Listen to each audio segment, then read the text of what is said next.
This is the Cafe Racer Podcast, episode 108 for May 21st, 2017. I'm Crash. I'm Steven.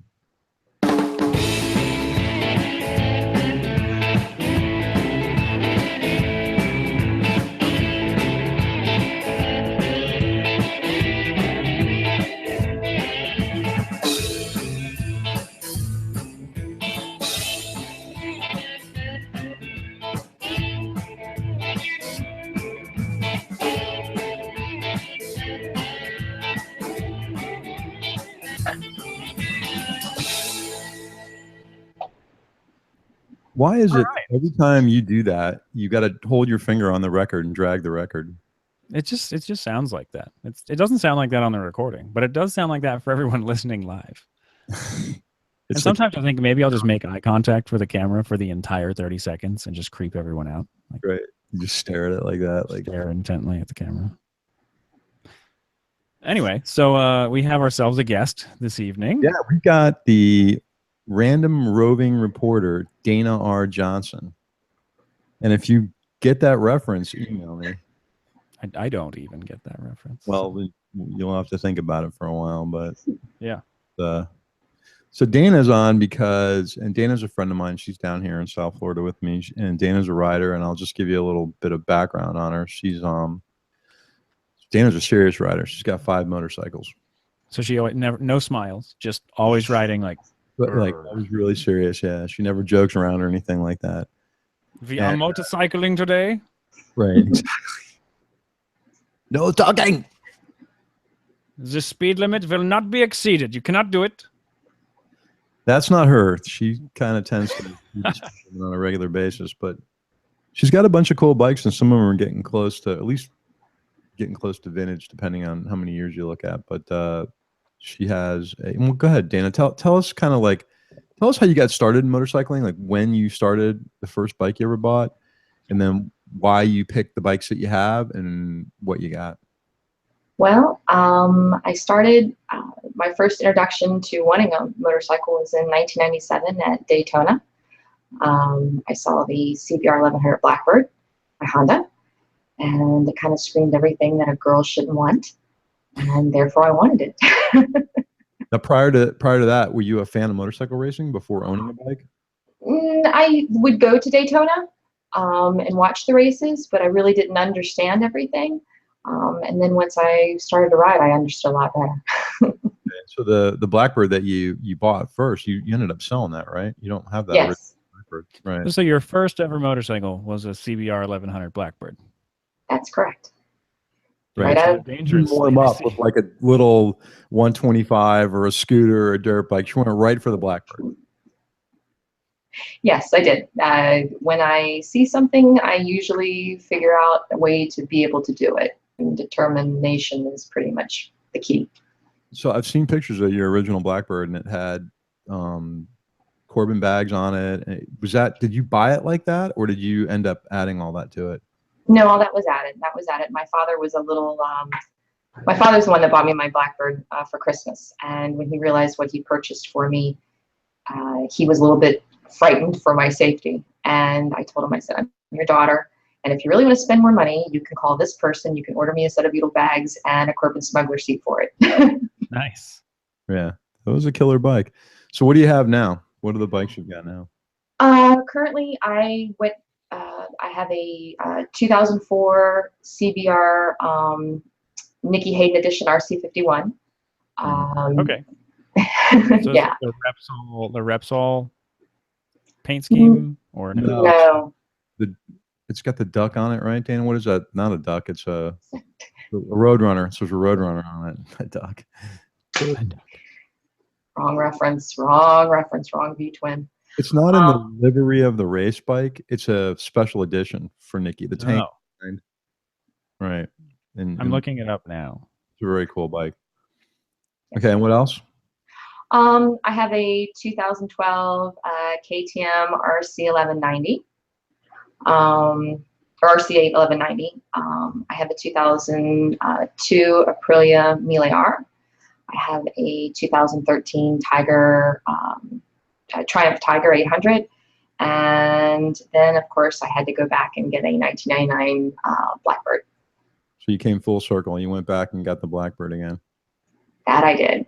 Yeah, and you're gonna kind of outfit it the same way the original one was, right? You found the Corbin beetle bags.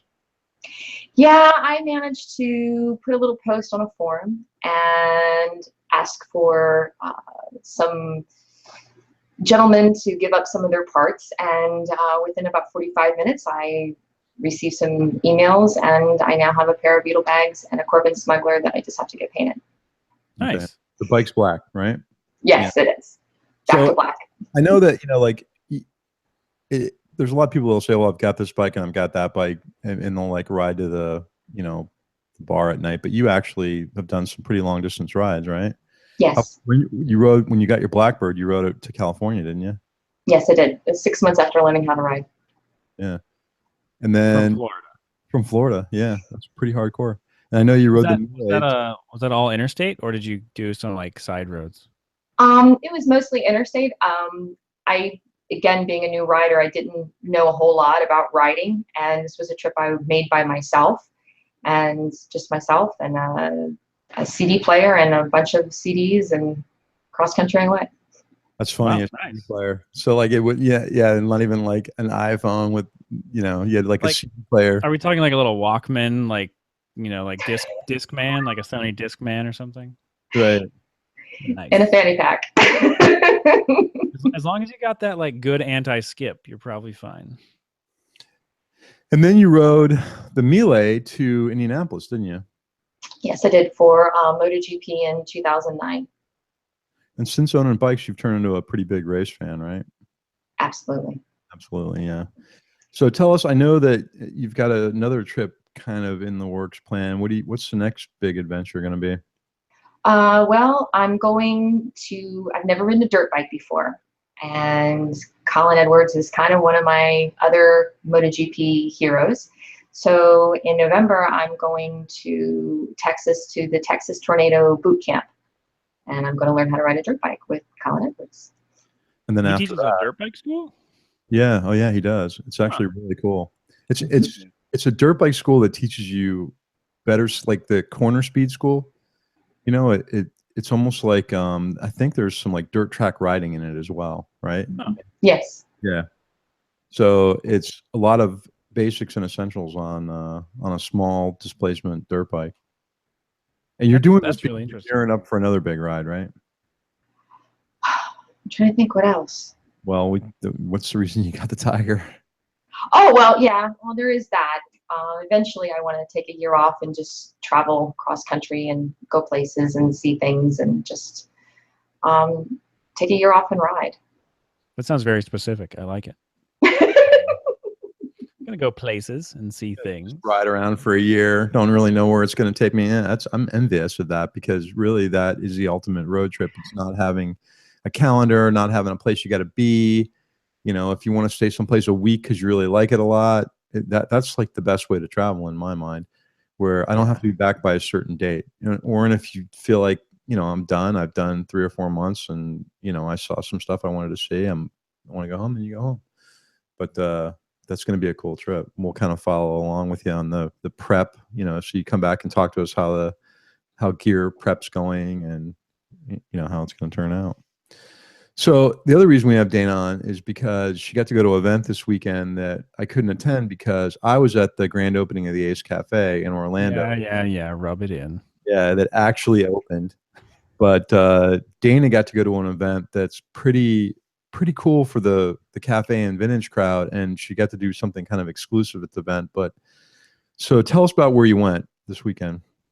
So I went up to St. Augustine to the 18th annual Riding into History event.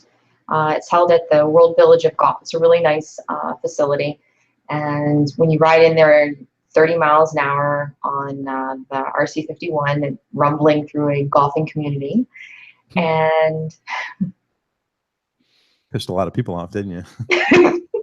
A lot of people on their backs on their motorcycles. Making Her a ruckus. RC51's pretty cool because it's got Acura exhaust on it, and it's got a really good sound note to it. You rode that up from here, from South Florida, right? Yes, absolutely. And Absolutely. And how'd you pack all your crap on there? I know you carry a lot of stuff when you go places. What did you do? You had a trailer on the back of the thing? Would you? well, I had a very good teacher, a friend of mine, and you may know him, and he taught me how to maneuver the Kriega luggage.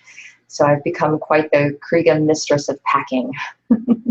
This just goes to show you that if you have a sport bike, you don't need to permanently attach anything to it. Dana's got a 30-liter US 30 Kriega bag on there and is able to pack for an entire weekend. And she doesn't pack light, right? You took dress No, shoes, blow dryer, all that crap with you, and it all fits in a US 30. that it does. That it That's does. cool. Anything that you felt like you had to leave because you didn't have enough room? No, I was trying to attach the two 10 liters, but I realized that, I just didn't need everything. I didn't have enough to ballast both of them. So I just left them. And I was great. I was fine. That's cool. So how was the event? What did you do when you got there? Parked my bike up front, of course. And I actually got to meet one of my road racing idols after a 10-year hiatus from not being able to see him. Yeah. Who is that? Come on, spit it out, Dana. Who was it? Miguel Duhamel. Okay, Ah, cool. Yeah. And that was so you had a banquet that you went to first? Yes, Miguel and Yvonne Duhamel were the grand marshals for the Writing into History event, and they both have a history of road racing. They had a grand marshals dinner, and there were a lot of people there. It was great. I met a lot of very interesting people, including Miguel and his father.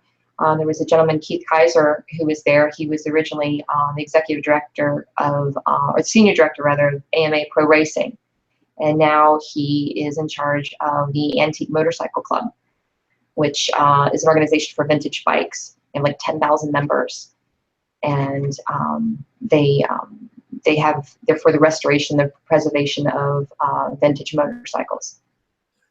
Are they the ones that put on this event? Writing into History is the actual the event coordinator and everything, but the Antique Motorcycle Club of America does several events. They do international events as well as events, and they're also involved in Barber Motorsports Park's event in October. like the vintage days in Barber. Yes. Okay. Mm-hmm. What was your favorite bike that you saw? My favorite bike. There was a old CBR 1000F that was there. Mm. Yeah, that was pretty cool. So when they do this, the bikes are kind of like around the golf course. Is that how they set them up? They have a large pond area that's shops and everything. So they do it around the large water feature there, and they divide all the bikes into history and to CCs and everything like that. And there's categories of it. Oh, that sounds kind of similar to like the Quail motorcycle gathering out here. I think something else, Chris, like farther north, like another concourse to Elegance, sort of like they have. Yeah. So I'm looking at the pictures from the 2016 event, and this is definitely an event I want to try to make next year. I mean, there's a lot of really neat bikes in here, and it says that they had some sort of did you do some kind of a ride, like the luncheon ride, Dana? This Grand Marshals Historic Luncheon? They had the luncheon ride early on Friday. I didn't get up there in time for that, but they had they do a ride where they go and they have lunch and everything, and I unfortunately was not able to attend that. I didn't get up there early enough for that. Is this something you would do again? Oh, absolutely. Absolutely. Yeah. Yes. How many bikes do you think they had? If you had to guess. Probably about 300. I would say probably about 300. And they had a lot of bikes that they brought in that were, there was 2 bikes there from Barber. There was a Smoking Joe that was a Smoking Joe Miguel Duhamel bike. And then there was another bike, another Kawasaki, that they believe might actually be one that Yvonne raced back in the day. It was really cool. Did you actually hear the story about some of these? Another one of those. Did Ed tell you the story about that? The other Kawasaki that was posted. No, he didn't. He didn't tell So me that. there's a guy that we kind of hang out with, and he actually kind of hooked Dana up with some photos of Yvonne and Miguel, or the older pictures that he had taken back in the 70s. This guy, Ed, that we know. And Ed, I don't want to really have him on the show because he's a walking encyclopedia of road racing. The guy knows, especially about Kawasaki road racing. And there's a website. You familiar with that website, Crash, called raresportbikes.com? No, I never heard of that. So it's this website that'll like post photos of bikes that are for sale on eBay or Craigslist that are really rare. The guy will like, I guess he's got some search engine going. There's another one called Bike Curious that has kind of the same thing. Yeah, I've heard of Bike Curious. Same kind of deal as Bike Curious. But anyway, on Bike Curious, they had a K1R that was supposed to be an original bike that Yvonne rode. This guy was selling. And it took Ed about 2 minutes to look at it and realize that bike's a fake. He goes, wrong brakes, wrong this. And he posted a photo from the 70s of Yvonne and his partner at the time with the real bike sitting there at Daytona. And the guy pulled the ad off of eBay like immediately. But in the note, it said, this ad's been pulled for a listing error. Yeah, listing error was you tried to say that it was an original and it was a fake. But I mean, it could have been an original H1 frame, but it was certainly not the bike that was raced by the dual moles at that time, which was kind of cool that he picked that up. So you saw a lot of neat stuff there, huh? Yes, yes. And a lot of interesting people. A lot of interesting people. I bet. Yeah. There's a gorgeous BMW R9t. It's a bike I've really wanted for a long time. Is it the R9t with the like sunburst, like the black to orange, like sunburst? Like white to orange kind of. Okay, yeah. Cool looking, yeah. And They had fade. Go ahead, Dana. What was that? No, they had two of those. They had a black one that went black to white, like the ombre, and they had an orange one as well, the orange to white.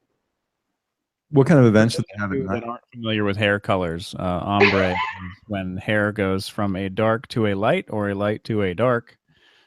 I learned that listening to my wife. I'm like, what the heck is ombre? Like the Spanish word for man? And she's like, no, not that.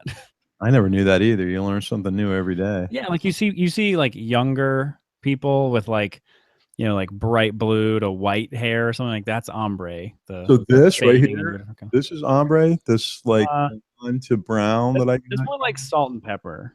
Oh, salt and pepper. Is that a technical term? I think so. Oh man, there's some cool old Moto Guzzi's here. This was last year, so they'll probably have the photos up from 850 Eldorado. That thing's gorgeous. They'll probably have the photos up. So you can actually go to ridingintohistory.org and look at the galleries from 2016 and 14 and 15 are up and kind of see sort of what Dana experienced. And I'm sure they'll have the galleries up for the 17. She was supposed to take a lot of pictures, and for some reason her camera broke or something. I don't know. Something about F you. I'm here to enjoy myself, not help you out of the podcast. Right. Something like that, yeah. I get the same way when I'm traveling on the bike. Like I could have taken a picture of that, didn't. You know what's funny is like when we did the trip, you think about all the stuff you missed, even when you're trying to get everything. There was so much stuff that you missed because you're just not thinking about having a camera on. Plus, if we would have had like the cameras on all the time, I don't think we would have been able to keep up with the batteries. We would have probably needed 3 times the amount of batteries that we had. Yeah. Even what we were doing, we were charging everything every night. So keep that in mind when you go on this long trip. Dana, anything electronic, I would highly recommend, especially if you're going to pack the Tiger with a bag in the back, is to have a solar panel charging stuff. Or if not, charging, charging a big backup battery, something that'll charge a bunch of electronic devices. Because sometimes in campgrounds, there's nowhere to plug anything in. And I know you and I have talked about plugging in accessories into the SAE jack like you use for the battery tender, and that'll work. You can charge. There's actually a USB adapter for that, but I would be kind of worried about draining my bike battery too. Definitely wouldn't want to do it while the bike was not running. Is Jess hammering something in the kitchen? No, there's no noise coming from here.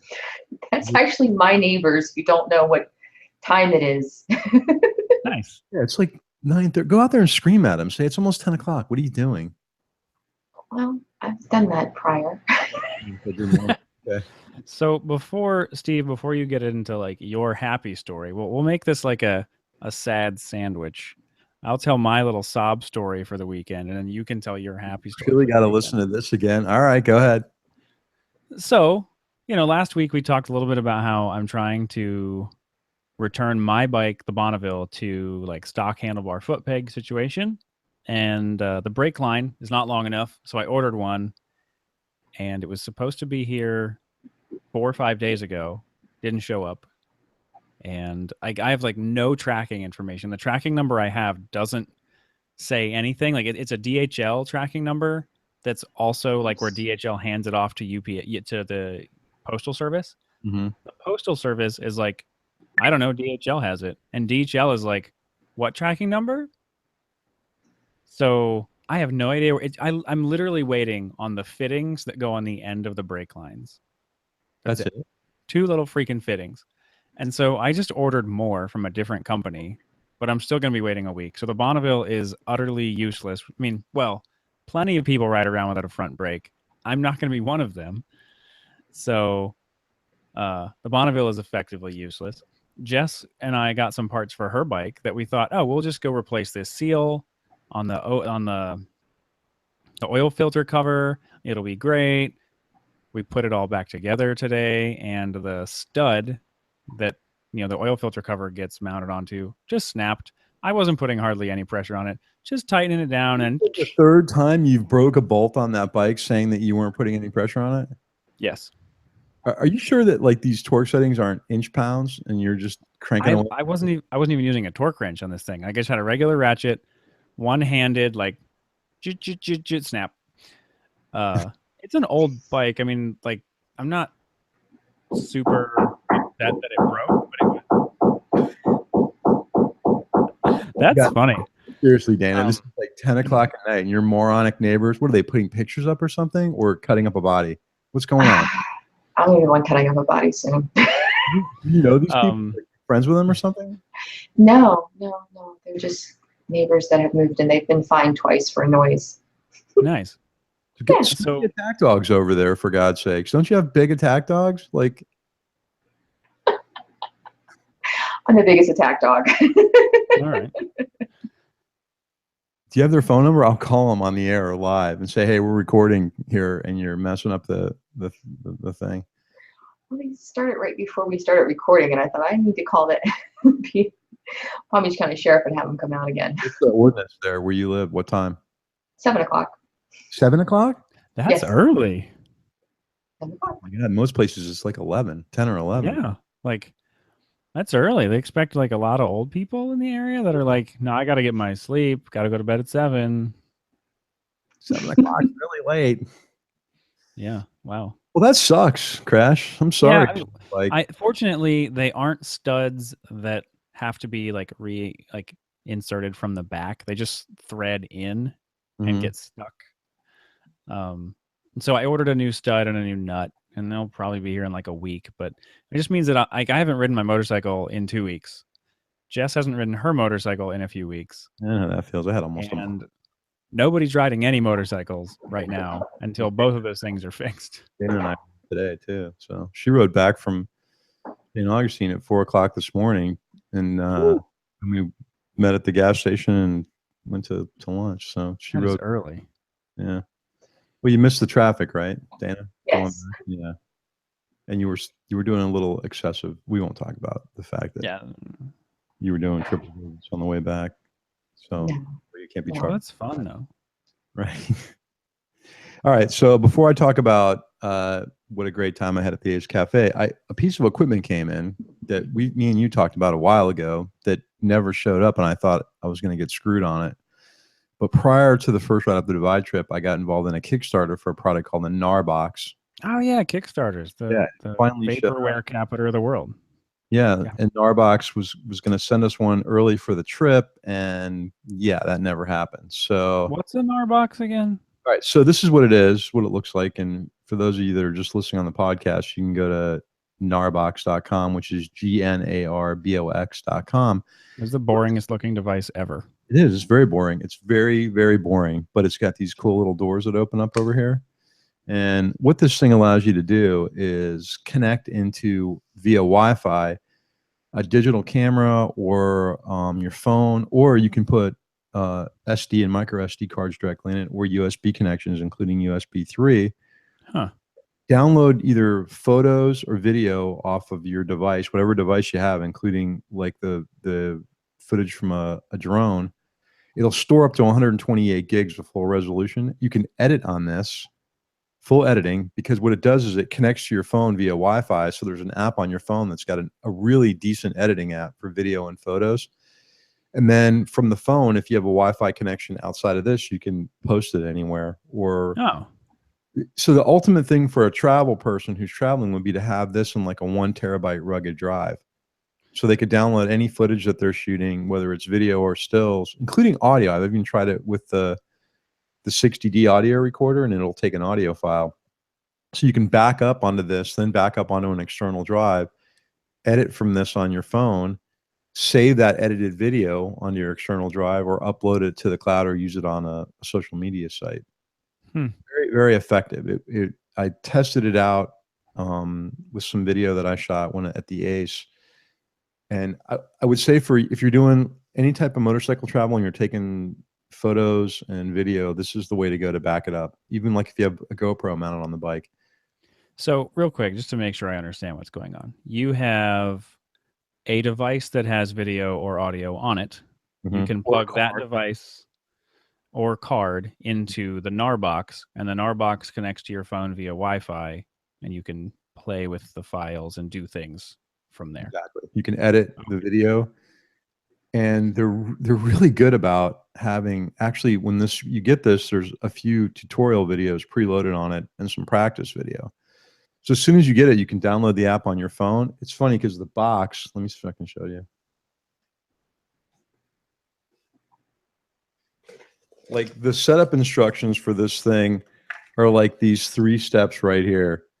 Install the app, turn it on, and start playing with it. So it's really easy to use. And it has some storage of its own. Like I said, 128 gigabytes of storage in a SSD drive already built in there. I'm curious if, like, you mentioned the SSD drive. Like, looking at it in your hand, my immediate thought is like, I wonder if I can break that open and put a bigger SSD in it. I don't see a way to. It seems to me maybe the bottom comes off, but it's kind of ruggedized. Yeah. And I would imagine that being this is the first one they come out with, they'll have other versions with a bigger SSID drive, because they're all physically about the same size, aren't they? Yeah. Yeah. So it's like a an SD card where they just increase the amount of memory on here.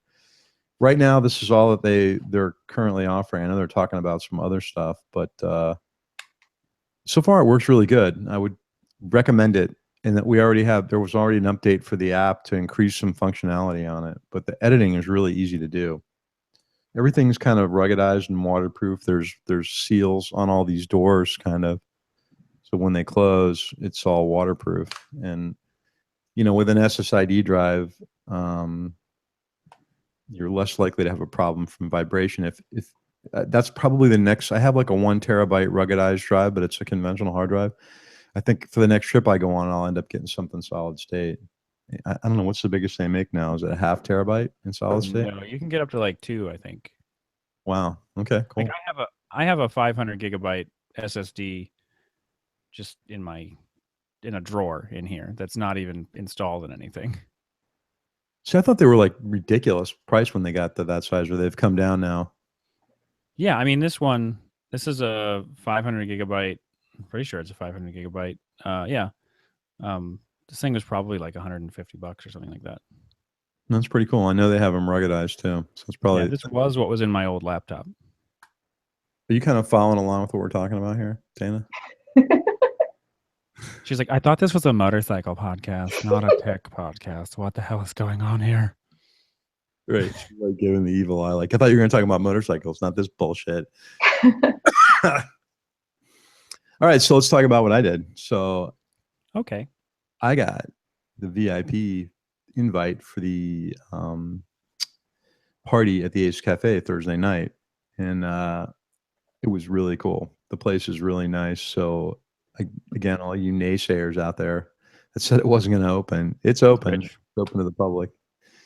They kind of gave us these cool swag bags with stuff in it, you know, and it was nice. The place was fully open on Thursday or Friday. Thursday was the party. Friday it was open for business.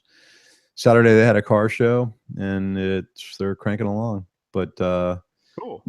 It's a really neat place. I posted some pictures on our Facebook page of it faces west, so in the afternoon you get the western sun. It looks really neat. It's a 2-story place, and when it's completely finished, there's still a little bit of work going on. Like the motorcycle dealership on the end isn't open yet, and Dainese is putting a D store in. Oh, that's cool. Those places really are cool for me. Yeah, it's the only place in Florida, the only D store. I don't think there's one anywhere else in Florida. So that'll be kind of neat. That should open in the next couple weeks. They say, actually, I think he said in the next week that D store will be open, and then Magic City Cycles in Orlando is going to have Ducati and BMW in there. Strangely enough, for some reason, I heard that Triumph pulled out of Magic City, so there won't be a Triumph dealer in Orlando, which sucks, really, especially for the. So, Dana, when you're riding around for your year, if you end up in either San Francisco, or I think there's one in Chicago, or here in Southern California, there's a Dainese store that, I mean, like basically every product Dainese makes, almost, they have there in multiple sizes, and you could just go crazy if you like their motorcycle gear. Oh, I could do some damage. I could do some real damage. Yeah, I could like, just looking into my closet from where I'm sitting, there's like probably like $1,000 or $1,500 in Dainese stuff. And there could easily be more. If you're down in San Diego, you're more than welcome to stop by and, you know, give me a holler, and we can go do some damage together at the Dainese store. You lead the way, I'll follow. I'm encouragement. You know, I don't need your encouragement to go there. Some of these D stores also sell their ski gear too, right? It says winter sports on this thing. I'm looking on, try to see if they had a listing of all of them, but they don't really tell you where they all are. But yeah, it's kind of cool. I'll be looking forward to that. I'd like to go in there and check out what they have. They have some new lines of gear coming out that are specific to vintage and cafe bikes as well. Yeah, you know, I was looking at Revit's spring 2017 catalog, and if you can fit their stuff, it looks pretty cool. Well, a couple people emailed me because we talked about that the last show, and couple people emailed me, and so we should go back and look at it again. That they're cut now in more U.S. sizes too. Oh, cool. Because I know how, you know, that any jacket, well, the sand stuff, all their adventure gear kind of fit all right, but anything else was like for small boy size like you.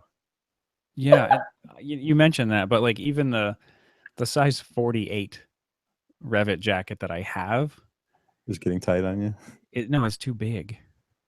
Like when I'm on the freeway, if I don't have a backpack on, keeping the jacket like cinched down against me, it gets like a bunch of wind in it and like floats up and hits the bottom of my helmet. Like it's too big. Are you trying to tell me you're getting smaller? I'm not though. That's what I don't understand. It's just the way that jacket's cut. It's just roomier than every other motorcycle jacket I have. And it doesn't have ventilation. Like the Dainese jacket is perforated, so air comes in, air goes right out the back. The Revit one, air goes up the sleeves and just balloons the jacket up. Yeah, that's why anything that you're going to have air going in the front, you got to have a back zipper of some kind of vent from the back. And that's why I like this one has nothing. Yeah. So that the Climb jacket that I got, the one from the 626 line. Yeah. You know, they sent that to me in an XL. It fits really good, but it's really, there's no ventilation in it. It's really for north or northwestern kind of guys. It is waxed cotton. It's really nice. It's a great jacket, and it's a nice liner on the inside, and it's got D3O in it. But I'm thinking that we may give it away, possibly. All right. I got to call Climb and find out what they want me to do with it, but maybe we'll do that and we'll run some sort of a contest, because I mean, it's only going to fit a bigger rider. But let me talk to them and see. But you know, I don't really want to keep something I'm not going to use. Right. It's a great jacket. I wish I could send it to you. Do you have people out there that would test it that are my size? Because it's not a Florida jacket at all. You know, most of the guys I know here wouldn't wear it. If it's not a Florida jacket, it's probably not a San Diego in May and June jacket either. It is. San Francisco. It was like 90 degrees here today. Yeah. And I helped a friend move yesterday, and thank God we got it all done before like noon, because by noon it was hot as balls. It was ridiculous. It was pretty hot here too. I think we were in the 80s when we rode to lunch today. It was, you know, it wasn't like it was cool. We haven't had a whole lot of rain either. It's been pretty droutish here. But anyway, getting back to the Ace, if you're gonna make a trip to Central Florida, you got to stop by there. I took a look at the menu, and the food looks good. They only have like 4 things from like, you know, traditional English food, and I guess honestly that's really not a big seller here anyway. So there's 4 things that don't have flavor, and then like food with actual flavors also. I don't know about that, man. I kind of like British food. Some of it's pretty good. It's just like kind of, I guess, like notoriously bland. I don't know. I think that's maybe over there, but when you buy anything here, it tastes like American food, really. They have curry chicken was one of their dishes, some kind of like steak pie, pot pie, and then fish and chips and something else. I don't remember. The menu looked really good. A lot of signature drinks. The bar's got a lot of draft beers on it. The outside area, they're going to be putting in an outside band shell. They've got a really cool stage on the inside, but they're going to be doing outside concerts as well. You know, I thought they were going to have a couple hundred parking spaces, like 300. To me, it seemed like there might have been 100, 150, but I could have counted wrong. And there's still some construction that has to be done. And if you're, like I said, if you're going to be in the Orlando area, if you're anywhere in Florida, you got to go check the place out. It's right off of I-4. You can Google Ace Cafe Orlando. We'll have a link in the show notes for it. But, and I got some video on like International Boulevard International Drive, where you're like in a parking lot trying to get to Disney. That's the really nice thing about the Ace, is it's nowhere near International Drive. It's in downtown Orlando. So now I would not recommend going right now because they've got I-4 torn up pretty well right around that area, but it's just in a really decent area downtown Orlando. There's a lot of places to stay. There's a lot of hotels. There's a lot of other restaurants. It was really nice looking when I was out there for AIM. And we went to that kind of groundbreaking thing that they had. Yeah. So as far as AIM is concerned, neither one of us are going, huh? That's correct. AIM is in Columbus this year, right? Right. Yeah, there's no reason for me to go to Columbus. No, we got an email from them, and they want to come on the show and talk about it. Did you see that? Yeah, that'd be awesome. I would love to have people on the show. I cannot get out there. And then AIM for 2018 is going to be in Las Vegas, which we will be more than likely in Las Vegas. Yeah, especially if I'm still in the San Diego area at that point. It's like 5-hour drive for me. I really don't have an excuse at that point. Especially since you got some sort of new ride. Yeah, I did. I bought a new car this weekend. It was very unplanned, but I guess I wouldn't say. You got the smart car? Yeah, I bought a Smart for 2 because, you know, having 4 kids, it's like the perfect amount of room for no one. That's what those roof carriers are for. Don't you just put the kids in the kids? Well, I mean, the Air Force has like palletized seats for some of their aircraft. Like maybe we could just work out some situation like that where we have like roof rack with seats built in. Take 4 roller skates, cut the tops off, put it underneath the pallet, and hook it to the back of the car. You're good to go. Yeah, and tie it with a rope. Like it's totally fine. Should be good. But what did you get? No, I bought a 2017 Toyota Highlander. It replaced my Tacoma that I bought 2 years ago, brand new. So it was kind of weird. Like I owned the same truck for 10 years straight. And then I bought a Tacoma, and 2 years later I bought a Highlander. So this is weird. I don't think I've ever owned a vehicle that short. I mean, honestly, for 2 years, that's a short period of time. Yeah, I didn't, like I said, it wasn't planned. Jessica and I had talked about getting a bigger vehicle to have that we could actually fit everyone in. But we were like, yeah, we're not really in the financial position to do that right now. Not going to happen. Maybe in a year or two. And then I started getting calls from dealers like, hey, we'll pay you more than trade-in value for your truck, because I had an unusual Tacoma. Mhm. Everybody here in Southern California wants a white one, and I have a white one. And a lot of people like four-wheel drive ones, which I had, and I have a manual transmission one. So it was like this kind of like perfect storm of, hey, we'll pay you more for your trade. And then I got a good deal on the Highlander. So it's like not even that much more money a month. So You know what's funny is it's like you can't in South Florida, vehicles that have an option of being four-wheel drive, you can hardly ever find a four-wheel drive version here. yeah, they're not easy to find here either. When I got my Tacoma, I drove like 45 minutes away from my house to get it. Like I found one at a specific dealership and went to that dealership to buy that truck. There was no like, yeah, I'm looking at Tacomas. It was like, I want that one. I came here for that one. Yeah. We Um, did and that then with I the sold Element it. because Or I Lisa traded it in. she wanted an all-wheel drive Honda Element. Yeah. There were none in Florida. She found one in South Carolina and flew to Wow. South Carolina to get it.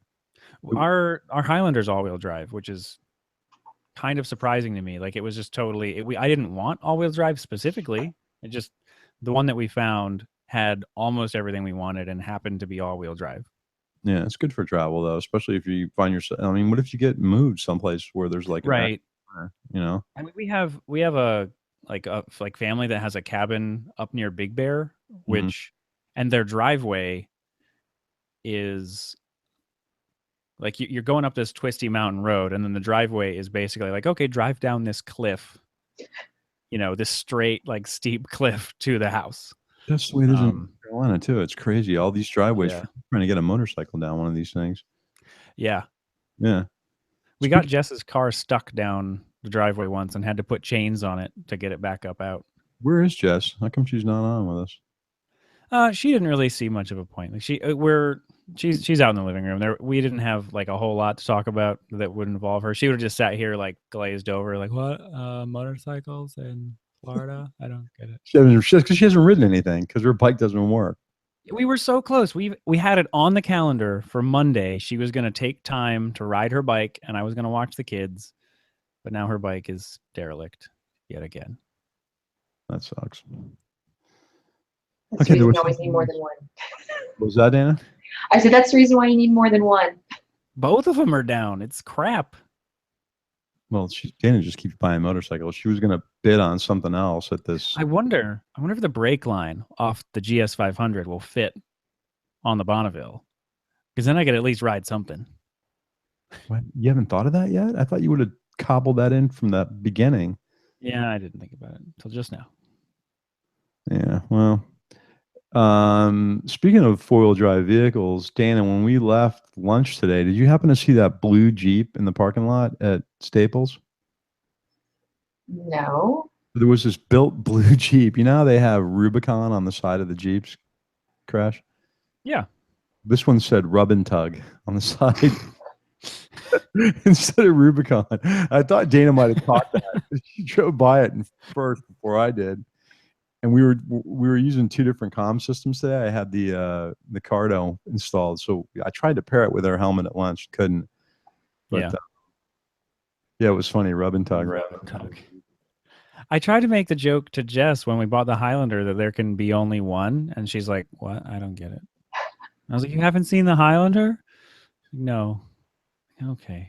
You need to sit her down and show her all these movies. It's so like I've seen so many older movies, but then there was this like 5-year period where she was watching a ton of movies and I didn't see any. So there's like this chunk of movie history that she has seen every movie in it 4 times, and I've seen 0 of them.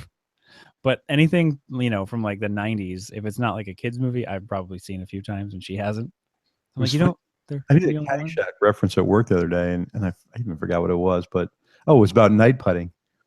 And the guys at work had no clue what I was talking about. I actually talked about the guy that was night putting. You remember the guy's name? No. Mitch Cumstein. Oh, is that Bill Murray's character? No, it was Chevy Chase was talking to the guy they were talking to during the tournament about. Oh, okay. This was a friend of mine from college. He was. He got got taken out of college. He was expelled for night putting. Night putting with the daughter. You know who that was, Danny? No, it was Mitch Cumstein. Great guy. You can actually Google that, and they sell T-shirts that has his name on it that says night putting underneath it. Pretty funny. So I made that reference at work about night putting, and they were like, "What are you talking about, night putting?" I'm like, "All right, never mind. Guess none of you guys saw Caddyshack 50 or 60 times like I did." It's a deep cut, though. Like that's not a super common reference. Well, Dana's name's a pretty deep cut too. We'll see if anybody picks up on it. Dana R. Johnson. Anybody gets that? The random reporter, Dana R. Johnson. Anybody gets that reference? Email me. We'll see if anyone picks up on that. Okay. What else you got? Hopefully, if Amazon is not lying to me, I will have 2 motorcycles back in a week. About a week. So by the next time we talk, maybe they will have both been ridden. That's the plan. Jess's schedule is changing a little bit, so she should have more time to ride. So she's planning on getting out on her bike some while I'm like at work, and she's the kids are in school, and then I'll actually be able to ride to work again. Speaking of riding, that laser helmet that I have, do you want it back? No, I'm good. I don't have any need for it. Well, I'm thinking about just getting rid of it. No worries, that's fine. Okay, because I definitely need a new modular of some kind, but we need to start looking at the new ones. I don't know what there is out there. Have you looked at anything in a flip up recently? No, I've just been. I'd be all over in a ride. They keep talking about it, but I don't think it'll ever happen.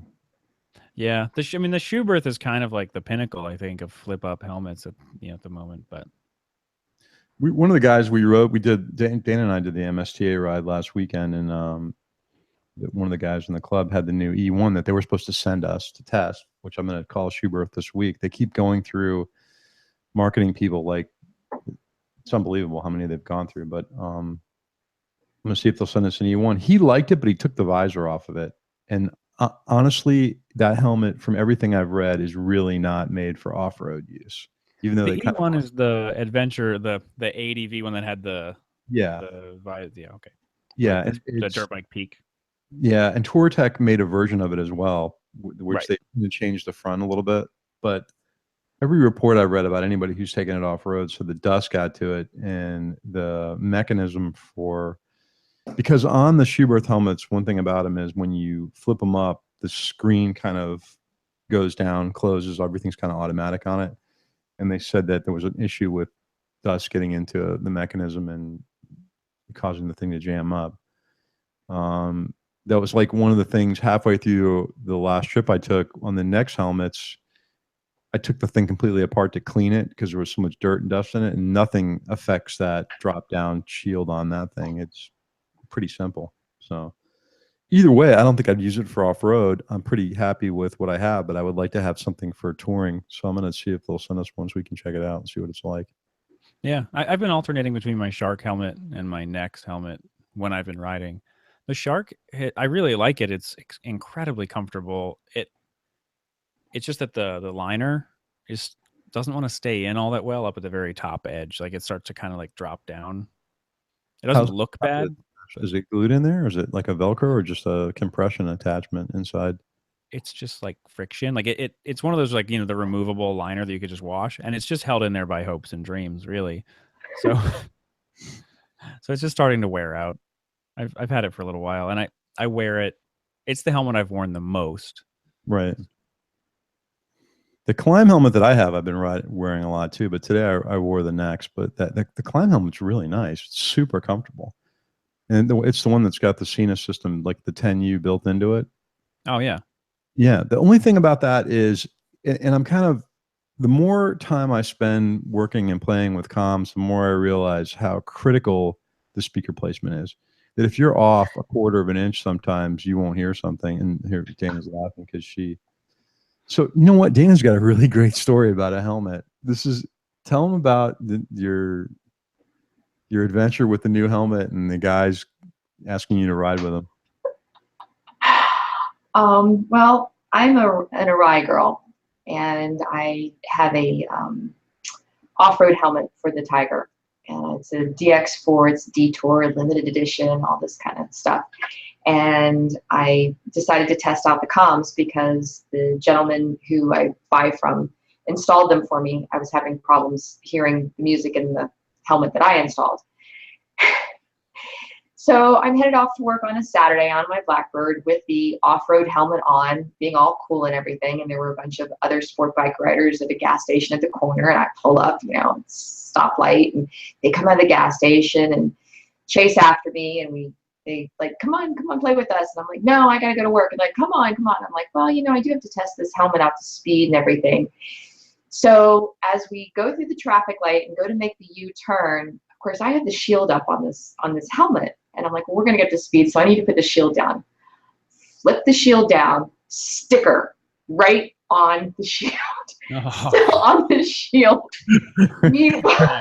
These guys are like, oh man, we're not riding with this moron. She's an accident waiting to happen. So embarrassed. The guy's looking at me laughing and pointing, and I just shifted into gear, took off, got to the next light, ripped my glove off, and I rip off the sticker part. So embarrassed, continue on to work, get to Starbucks. And on my way to work, and on my way to Starbucks, I'm thinking, this thing's kind of a little foggy. It's a little foggy. I'm going to take some Goo Gone or something, get the sticker. Get into Starbucks, order my drink, pop my shield down, and realize that I still have the plastic, the clear plastic on my shield to top it off. Not only did she have the sticker on there, but she still has the clear plastic on it as well. Double moronic. It's like a serious, like, sad trombone moment. Like if I had that like queued up, like wah wah wah wah. That's beautiful. It's like, I'm gonna look cool. Yeah. Very, very nice. Look at these guys like flip down the visor to look cool, and there's that sticker right on the front. How terrible can I look right now? Couple guys, these guys are on a comm talking to each other, going, "Man, there's no way she's riding with us. Let's get out of here quick." Probably like, she borrowed her boyfriend's bike and she's got her brother's helmet on. No idea what she's doing. No, so like today I rode with the Pack Talk and finally got the speakers in the right place, and the thing sounds great. You know, really loud. Just trying to figure out all the goofy buttons on this thing. That's the one thing about the Sena is I like the fact that it's easy to use with the jog wheel.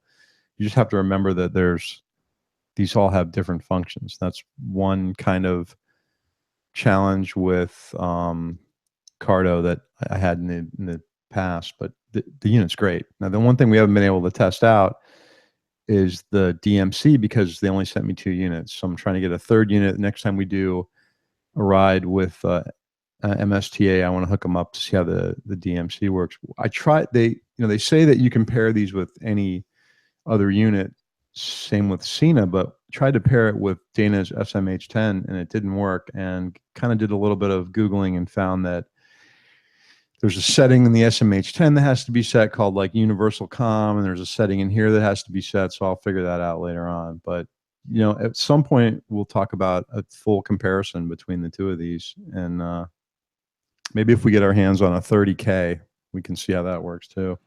Yeah, typically the universal comm almost works like it pairs with your other device as if it were like a cell phone. Like it pretends to be a cell phone pairing with the other guy's communication device.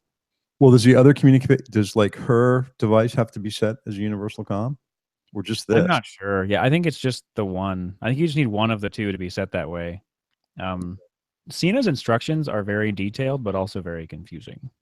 It's like, oh, here's the manual for your 20S, and it's this thick, and it's like all right. the English instructions are 500 pages. You're like, okay, right. I'm gonna There's walk away now. About the Cardo that I like a lot too, different than the Sena, is the Sena required a piece of software to download and run independently to change the firmware, to update it. Yeah. For the longest time, it wouldn't run on a Mac. I actually had to run it at work on a PC to get it to work, where Cardo's system works off a web page. Oh, cool. Yeah, it's really nice. There's a plugin that gets downloaded, the updater plugin, but it runs in the background from whatever browser you're using. So as soon as you hook this thing up and go to their Cardo community website and log in, your like dashboard page loads for your unit. And on there is all of your settings. So you can set your radio stations on here, your pairings with everybody, everything's on there. and then it just said, "Hey, there's an update available." I hit the button and it updated, and it was good to go. Does that thing have a flip-up antenna? Yeah, it does. It looks like it has the exact same flip-up antenna that's on the 20S. Yeah, it looks very similar. It's just the profile is a little bit bigger. And the one thing that this has that's different than the Cena's, and which I kind of like the Cena better, is the mount in the Cena incorporates a headphone jack, where I don't see it on this one. The mount for this is interesting because there's no screws or anything. It's just a clip, so it just clips onto the helmet.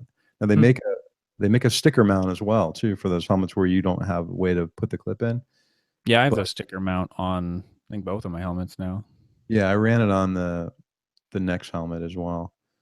But I took that off and I've been running this on there. But you know, all the guys that wear earbuds, I don't see a way to connect that unless there may be a plug on the inside of the helmet. I have to look and see. I don't remember. I know so Dana, you have an SMH10, right?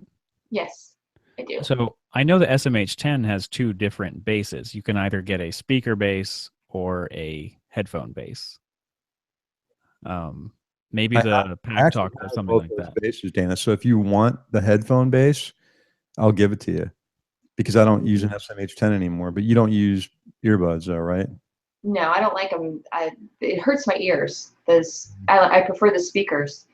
Now that I'm mounting them where they're supposed to be mounted, instead of mounting them behind the pads, I'm mounting them in the pads. That was a huge difference, right? Huge difference. Huge difference.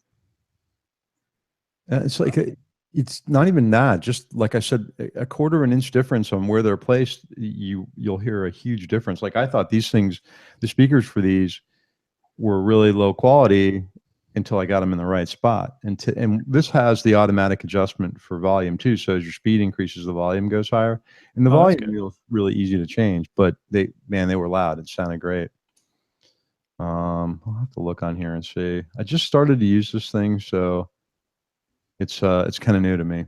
But I want to definitely do a comparison between the two. Now, you know, the advantage on Cena still remains the fact that you've got the connection to the Prism and the backpack for the GoPro cameras as well. So that's something. Yeah, they're definitely like branching out to like, hey, let's connect to everything. Yeah, yeah. The camera's a huge deal. I like it a lot. All right, man. I don't think I have anything else. And I gotta. Yeah. I don't think I have anything. Dana, it was wonderful having you on the show. You're welcome back anytime. Once we get a bunch of negative feedback, I swear it'll be 50-50. We'll get like one that's like, Dana was so bad, oh my gosh, and I'm like, oh, Dana was the best. Can we have her on every episode? She's so cool. Girls on this stupid podcast. We don't want to talk to girls. They don't know how to ride. They flip their helmets down. There's a sticker there, or they just don't know anything about bikes.